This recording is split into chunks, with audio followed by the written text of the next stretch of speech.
Pihak kepolisian, TNI dan warga di Kampung Rukti Harjo, Kecamatan Seputi Raman bergotong royong melakukan bedah rumah salah seorang warga yang bangunan kediamannya hampir roboh.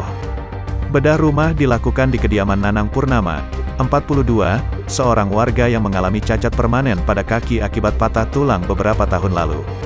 Kapolsek Seputi Raman Ibtu Chandra Dinata mendampingi Kapolres AKBP Oni Prasetya mengatakan, bedah rumah adalah inisiasi warga Kampung Rukti Harjo beserta Polsek dan TNI dari Koramil Seputi Raman. Kegiatan ini merupakan inisiasi bersama warga, Polri dan TNI. Tujuannya membantu Pak Nanang Purnama, yang kediamannya hampir roboh karena bangunannya terbuat dari kayu yang sudah lapuk, kata Ibtu Chandra Dinata, Jumat, tanggal 1 Oktober tahun 2021.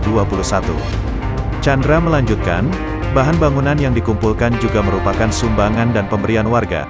Mereka iba dengan kondisi kediaman Nanang, terlebih di musim penghujan saat ini. Kegiatan bedah rumah ini sudah memasuki hari ke-10. Bangunan sudah 75% selesai, saat ini sedang tahap pembangunan atap dan dinding, sebut Kapolsek.